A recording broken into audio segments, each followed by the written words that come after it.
Aling Beth Rico ay nanganak sa Dr. Jose Fabella Memorial Hospital sa Santa Cruz noong taong 2005 pa. Namatay ang kanyang sanggol at sinabi na fetal hypoxia ang sanhi. Mahiwa ang bata sa noo at hindi raw gusto ng doktor na ipa-autopsy pa hanggang malibing. Nagduda sila at sa kanilang sariling investigasyon, abay nalaman nila na ang nag-opera sa kanya ay estudyanteng doktor pa lang noong mga panahong iyon. Magandang hapon po, Ma'am Beth. Hapon din po, sir. Bakit niyo po nasabi, nalaman din na yung doktor na nag-opera ay walang lisensya at estudyante pa lamang? Nag-inquire po ako sa PRC, sir, eh. Wala. Ang 2005, wala po daw talaga siyang license. Nagpunta po ako doon. Tapos ang sabi po sa akin, sumulat daw po ako sa nakakataas para bigyan po daw ako ng certification na wala siyang license. Ayun. Okay, so mismo ng PRC nagsabi, noong mga panahong inoperahan po kayo, na napahamak po yung anak nyo, eh wala siyang lisensya. Wala pa po. Pero ngayon may lisensya na po siya. Yun po ang hindi ko lang alam, sir. Kasi noong 2005 lang po in-inquire ko kung may license. Eh kung gano'n may pananagutan dito, yung Fabella, ba't nila pinayagan na isang doktor nila mag-opera nang walang lisensya? Tama ka dyan, pero linawin natin. Kung sakaling walang lisensya o resident doctor, hindi pa naman talaga siya nagpa-practice, ano? Ay, sa akin lang to, ano? Posible kasi dapat merong supervision ng isang doktor na tumitingin. Pero lumalabas pa, nagpaanak dito, yung mismong student doctor pa lang. Opo. Tama yung sinasabi mo, Tolben. Alam ba, yung talagang totoong doktor na may lisensya, mag-opera, mag-assist lamang yung intern. Yung estudyante.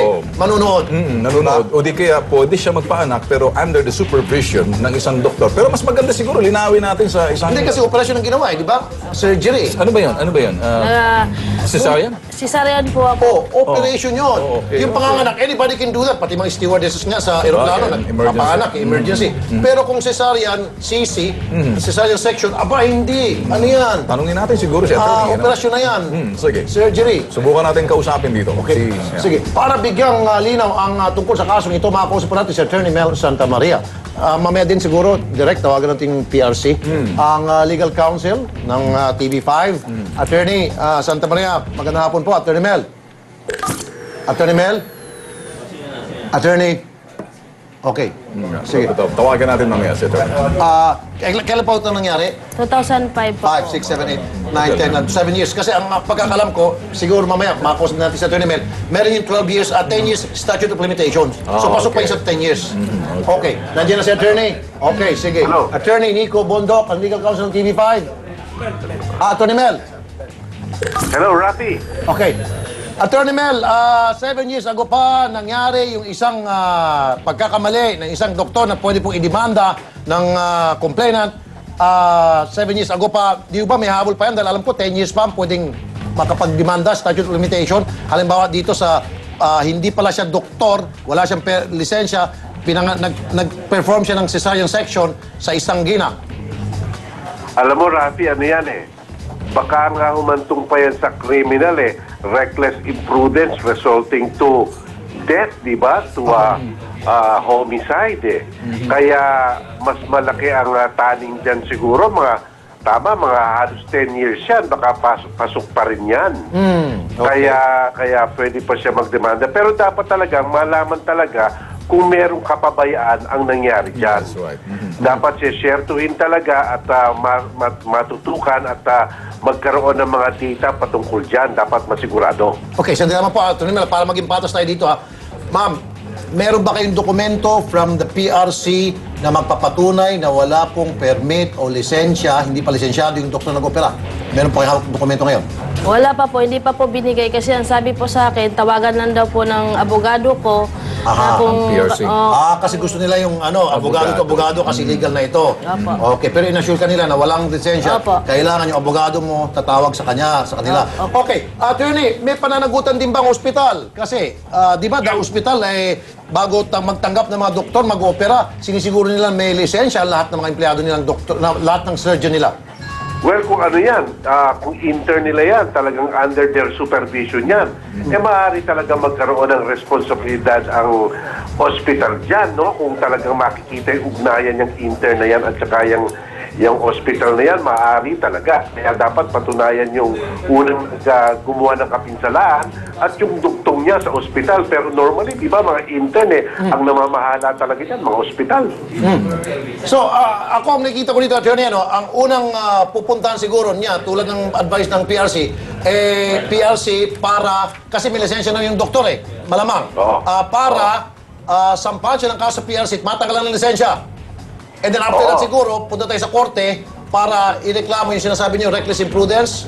Baka, kung papasok pa, no? Kung papasok pa, kung gano'ng kung nasa loob pa ng taning ng prescriptive period. Attorney Mel, sa bagay na to, since it's intern pa lang yun, wala pang lisensya yung kanilang student doctor pa, don't you think na it's may negligence dito on the part of the facility? Especially, dapat pang mga intern, meron silang, they're being supervised by doctors dito sa mga procedure na to. Tama. Kung totoo ngang nahiwa yung ulo daw, yung nung bata, at ang intern lang ang gumawa nun, talagang papabayaan nga yun. Dahil hindi dapat ganun ang mangyari. Kasi di ba, kung yan isang bihasang doktor, parang normal na lang ang cesarean dyan. Hindi naman ganun ka delicate ang mga operahan ganyan. Pero iniwan sa isang intern lamang para gumawa ng ganyan nung wala pang karanasan, talagang baka nga may kapabayaan yan. Okay. Rap, linawin natin, tinatawagan natin sa Pavelia, walang gustong sumagot dito Okay. sa parting ito, Linawin Ayaw naman nila. natin. We're trying to get their side. Okay. Pero ayaw nila. Karapatan nila yung kung ayaw nila makipag-usap sa atin. Okay. But anyway, Attorney Mel, last question. Paano ang approach ang gagawin niya dito on the legal side? Well, tamang-tama yung sinabi mo kanina, Rafi. Dapat humingi muna ng mga dokumento magpapatunay na noong mga panahon na yon walang lisensya yung alleged intern na yon. Pangalawa, pagkatapos nun, gumawa ng dokumento para malaman na nung mga araw na yon intern nga siya dun sa ospital na yon. At pagkatapos, sikapin talagang makakuha ng mga records nung nangyari nung araw na yon, yung medical records sa ospital na yun, doon baka siya mahirapan.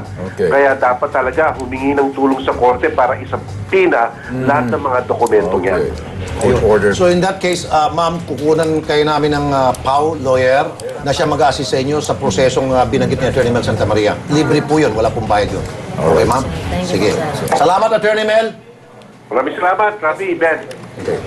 Sa pagbabalik ng T3, isang dalagang kawani ng NAIA nakapulot ng milyones na pera pero hindi natukso. Sasasaluduhin natin mamaya.